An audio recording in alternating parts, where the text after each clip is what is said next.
from West Virginia Public Broadcasting. Support for the Legislature Today is provided by the following. The West Virginia Higher Education Policy Commission, working with students and families to improve college access and student success for a better West Virginia. West Virginia University, online at wvu.edu.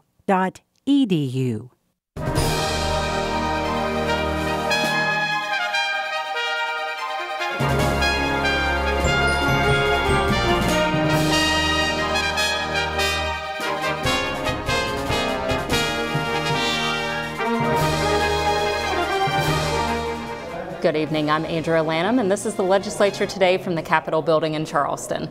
Well, Governor Jim Justice may have thought a press conference he held yesterday before whisking off to coach his Greenbrier East girls basketball team would appease teachers and school personnel. The work stoppage looks far from over, and the issues are far from being resolved. Capitol Security reports a crowd of 3,000 today, a day that was supposed to be a cooling off period, according to Justice. The governor has revised revenue estimates for next year. We'll be joined by the Senate Finance Chairman in just a few minutes, but first let's listen to what some of the teachers had to say this morning. I am Jamie Hefner. I am a special education teacher at Braxton County High School. This is my 6th day here at the Capitol. I want to let the governor, legislators know that the deal he proposed yesterday, actually the deal he said we were getting yesterday, doesn't sit well with me. I came here for a purpose, and that purpose was to get PEIA fixed. And yesterday, the 5% raise, okay, but they said nothing about PEIA being funded. And that's why I'm fighting so hard, is because I want PEIA funded. My name is Lucinda Burns. I'm a Kanawha County School employee with Point Harmony Elementary located in Cross Lanes. I hope my students learn that there is a proper way to stand up for what you believe in. I hope my students are able to learn that this is not about one thing, but it's about multiple things, and I hope that in the future, when they are faced with difficulties, that they handle them in a civilized way as we are trying to handle this. When I go back to my classroom, we will discuss what we've done here, and we will discuss moving forward with our education.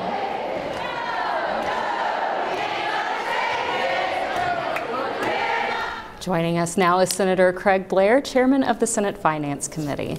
Senator, thank you so much for joining us on such a hectic day. Well, thank you for having me on today.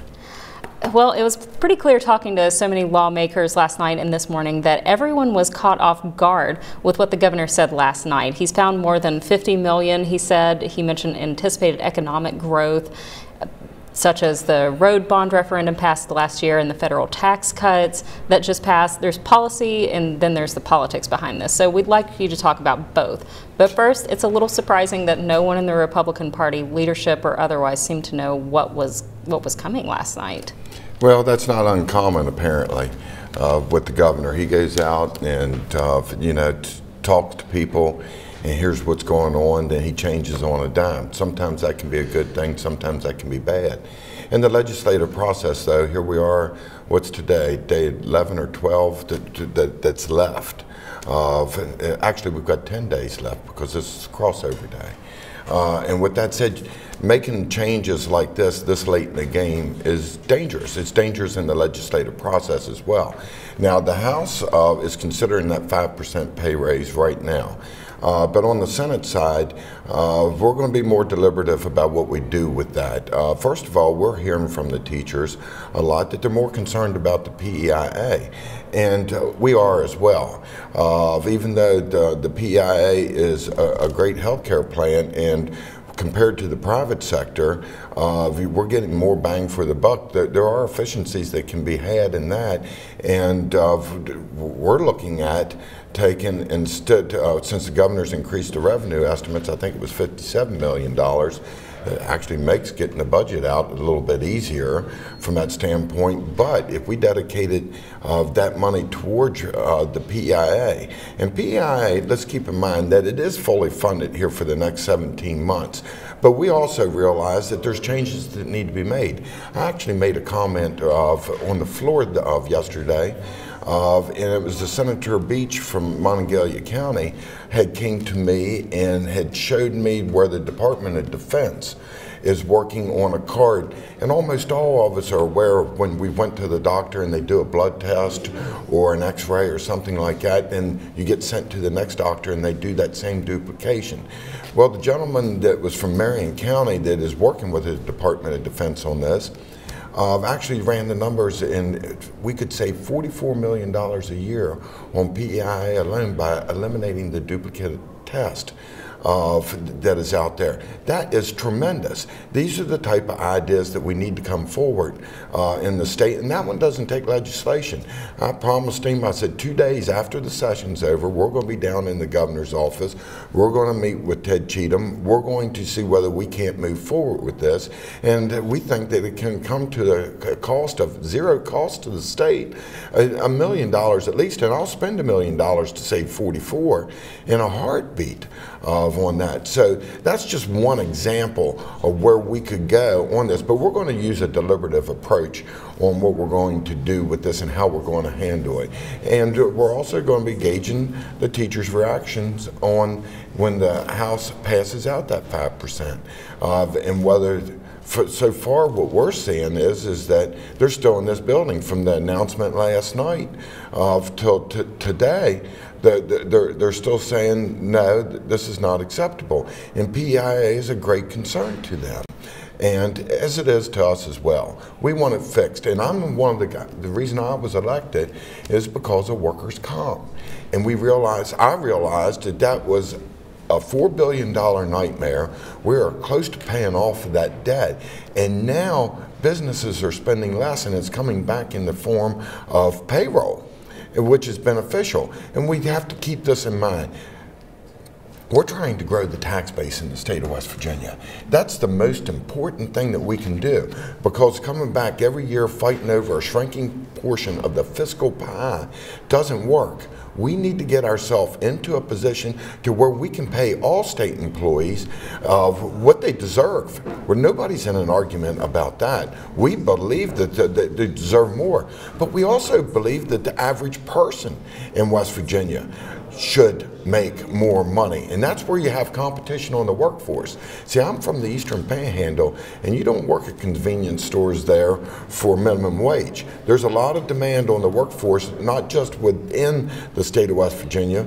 We have people that travel outside the state of West Virginia. Now, I do understand that you talked with the governor's chief of staff today. Did he give you any direction of where to go with these pay raise bills? Well, no, it doesn't work that way. What our discussion mainly was around was what was being done with the budget and the improvements on handling that. Keep in mind that we're at this point in the session right now where the budget's our #1 priority. I'm the new finance chair, but I've set goals for the committee, and the goals have been to run it as efficient a process as possible. We've done a very good job of that. I think we've only got one bill on our agenda tomorrow because we've taken care of them. We don't hold back. We manage the bills, but we're also been working behind the scenes on this budget. Now, with these new revenue estimates coming in, that's changing things on how we're working with the budget, and then we've got to look and see what path that we're going to be traveling here, whether it's going to be a 5% pay raise, whether we take these additional revenues and put those in towards the PEIA. I actually believe that most of the teachers out here, sure, they'd like to have a pay raise, but what they'd really like to have is that they want to know that their insurance is going to be stable and predictable into the future. I have been a little bit annoyed by the fact that, for 5 years, I believe it was, from 2012 forward, that they spent down the fund. the reserve fund for PIA. We want to get away from that as well, and there's several bills out here right now that put money towards PIA, whether it's the sports betting one or the surplus. We've been looking at all the different angles on being able to manage PIA. But we also need to keep in mind that there's a systemic problem with PIA. And when I say systemic, when we have the PIA based on income instead of based on risk, and not offering multiple plans and things like that, we've got to take a hard look at that. And that's not something that, it's hard to do that in a 60-day session when we have thousands of bills that are floating around out here and we're trying to manage, and everybody has things that are important to them. But will you look at a dedicated revenue stream, and what might that look like? Well, to see if you have a dedicated revenue stream, just like what we're talking about here, this additional $57 million or any derivative of that, that goes towards the funding of the PEIA, and that keeps the cost down. And if we can do it in such a way that you don't have that 80-20 match, that you put it in behind, so then that goes into the reserve fund for them, then we're in pretty good shape from that standpoint. That's a big deal for PEIA, but we're not going to stop there. We want to look at all those options, just like I explained, to where we could possibly save $44 million. There's lots of things that we can do out here to actually have a better product in the long run. And one of the things, and I'm speaking personally from myself now, there ought to be a gold, silver, and bronze plan. And you know, when you're younger, you have less of a demand for health care, so to speak. So you want to have those resources in your pocket so that you can build your life. I did that personally whenever I was much younger, but as you get older, you want to have more robust health care because you have greater demand, greater need for that. And so, but we may be able to explore avenues for that direction, so it's not one size fits all. And these are things that can be done in conjunction with the teachers, the school service personnel, the state employees, and lots of good options with that. But what about this task force that the governor has proposed? What is that going to look like, and do you think the teachers are going to support that? Well, I would hope the teachers would support that. In fact, I don't know. I'm not versed enough to know what to say on that, except for as we move through, that task force won't take place, so to speak, during this legislative session. What will happen is afterwards we'll be getting things together. Maybe they're talking about a piece of legislation for that, but I find that just to be redundant, we can actually go out here and get that work done together. And I should say that that's the Senate bill, just for people listening in, yes, saying that it's coming into session. Now, there has been some questions about where these revenue estimates have come from, because some have said that it appears to come from thin air. Well, you could say that. When I had conversations with the chief of staff down in the governor's office today, they basically said that it was on 5% growth and national growth. I have a little bit of concern about that, because everybody knows that in West Virginia, we are slow to recover, but then we're also slow to go into a recession. Part of that is because we have such a significant cash economy too. And we have to keep in mind that I've stressed this over and over and when I speak about it. We have less than 50% workforce participation in the state of West Virginia. We have been laser beam focused on being able to create or give the opportunities for job creation, to locate here, or current businesses to expand and prosper. When that happens, you put a greater demand on the workforce, you take it off of the Medicaid and all the entitlements out there, and by bringing these folks into the workforce, they become taxpayers. And when they become taxpayers, then that gives us greater resources into the future to be able to work with being able to provide better benefits. And we've done that right here in the Senate. The legislature makes up 0.6% of the general revenue budget. 0.6. And I would say about 2.2 of that is the Senate itself. And since we've taken over, we have spent about $1.5 million less each year with less employees, doing more work and being more productive. We are running more bills and making more changes to West Virginia than what was occurring before. But we've cut expenses. There's not as much travel that goes out there. And I do not want a receptionist. When I was chairman of GovOrg, I used an intern for that. They learned real world experience by doing the job when they were here, and they were just as good as anybody else that was out there, and so they were able to take that away. We're saving that money. Then we went out and offered up pay raises, and only one person didn't like their pay raise, and they chose to go somewhere else. So moving forward into the next week, what do you see as the biggest challenges of addressing these issues facing teachers? Well, finding out where the teachers are actually at. That's been the most difficult aspect of it. It's my understanding that last night out on the Capitol steps that the union leaders were booed because they announced that there was a 5% pay raise. I've noticed that there's been a lot of misinformation, and that happens in this building, especially at this time of year, is the misinformation that's out there. This is another reason why we believe that in the Senate that taking this funding, additional funding, if it's there, and applying it to PEIA is the correct path to go, and being able to look on making sure that we've got an insurance program that works for the people of West Virginia, and then into the future, making it so that it's efficient about what it does, so that we know that we're getting the best bang for the buck for not just the user, but for the taxpayer who is actually providing the resources for this. Well, thank you so much for your perspective and sharing all your knowledge about this. Again, we have Senator Craig Blair, who's chair of the Senate Finance Committee, joining us tonight. I hope I was helpful. Thank you. Thank you. Let's listen to what other teachers had to say today at the Capitol. Pay, while it's a great concern, particularly for future educators, the real issue that brought us to the table with such force was PEIA and the downright immoral proposals that were made to penalize people for working or having spouses who worked. That was the thing that most angered me, although the pay was certainly an issue, and if they're able to get this 5% approved, I think it's certainly a step in the right direction. It doesn't address the real issue that caused teachers to come out in such force. There are a lot of concerns all over the state of West Virginia. There's stories, hundreds of stories, thousands of stories. Everyone has a story, and that story rings clear of discontentment, and that needs to be addressed by this legislature and by our union leaders. And I don't feel that they've done an adequate job of that. It's early. I'm waiting to hear more information from them, but I'm very skeptical.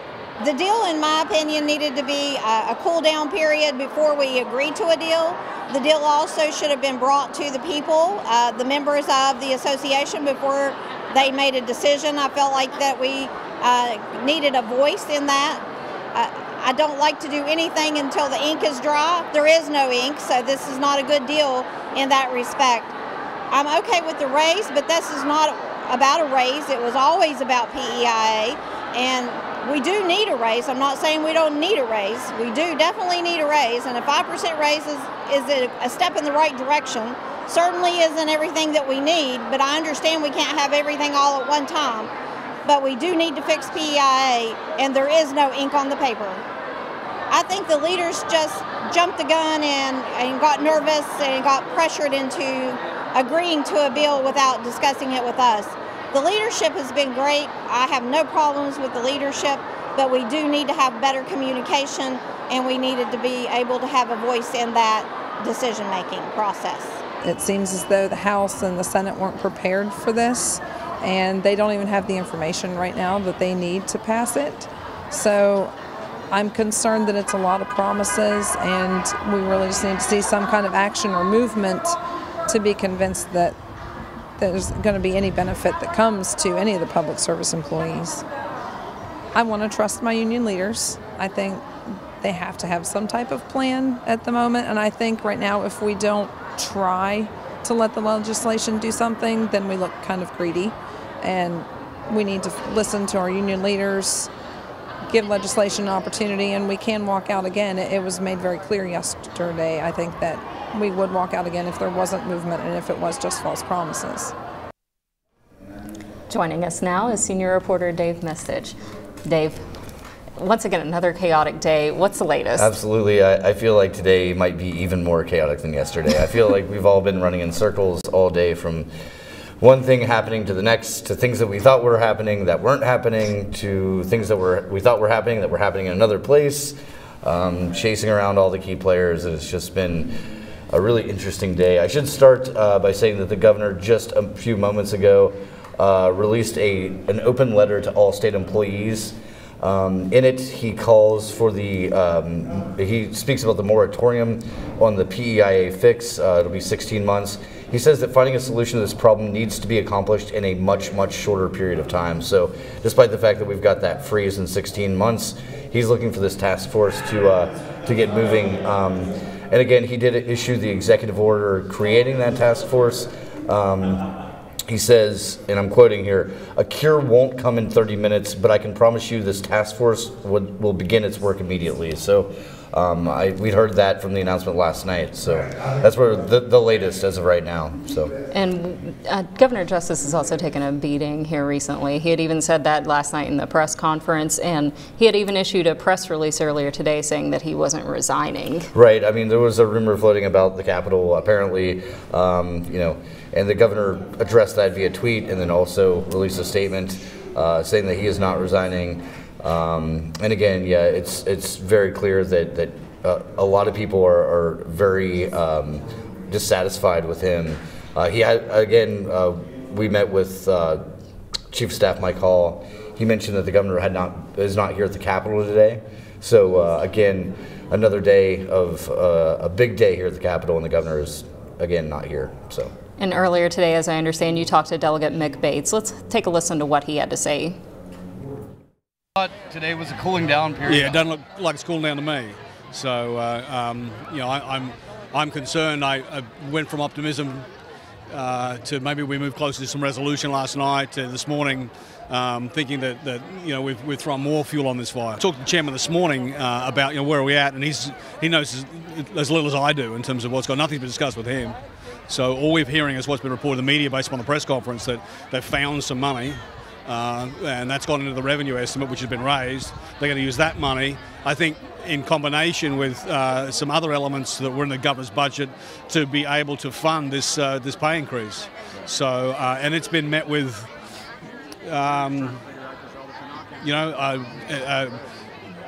sort of bleh at best. So I'm not hearing anyone that's like, "This is great. This is, where victory has not been declared." And I know he was talking about a bill that is now originating in House Finance Committee. Well, actually, it's not originating. It was a bill that was introduced at the beginning of session. It's so Senate Bill 267 was the pay increase bill that was passed by both the House and Senate and signed by the governor. 4145 is the House version of that same bill. So the House Finance Committee today, being crossover day, being the last day to get bills out of the House of Origin, they took up this bill. It had been sitting in there the whole time over the course of the session, and they actually amended it. And once again, that's the bell tolling for the Senate, but definitely go on. Right. So the House Finance Committee amended that bill, calls for a 5% increase for teachers, service personnel, as well as state police. They dealt with the whole revenue adjustments, had a big conversation about that. The bill actually did pass the committee. It now heads to the floor. It's expected to be taken up on the House floor this evening and passed through the chamber and headed over to the Senate in time for the end of crossover day. So that bill is sort of a key moment as far as the pay raises go. The PEIA task force is established, but yet again, we've heard all day from a lot of teachers that there's a lot of discontent out there over this so-called deal that was brokered between the leaders of the unions and the governor's office. And of course, we heard last night some apprehension from the Senate, President Carmichael. Over in the House, it's a different story, of course. So we'll see where this goes. Now, we only have about a minute left. What's your gut feeling going forward? Do you think that teachers are going to be out tomorrow as well? I've actually looked a little bit. There are a few schools that have been closed. Right now I've got, according to the State Department of Education's school closing Twitter account, the West Virginia Snow Day, all schools in Mingo County are closed on Thursday. Wirt County is on a 2-hour delay as of right now, and Gilmer County is closed the whole day as well. So we've heard a lot about votes by local leaders of these unions to decide. So I think we're going to be here late into the night figuring out who's going to go to school or who's supposed to be in school tomorrow and who's not. And I bet based on what we've seen at the Capitol, who actually shows up is a whole other question altogether. So. Right, and these are definitely all issues that we'll continue to follow as the day progresses. Absolutely. Again, joining us was senior reporter Dave Mistich. Thanks. That's all the time we have this evening for the Legislature Today. Join us back here at the Capitol tomorrow evening at 6 as we continue to follow the 2018 legislative session. I'm Andrea Lanham for West Virginia Public Broadcasting. Thanks for joining us and have a great evening.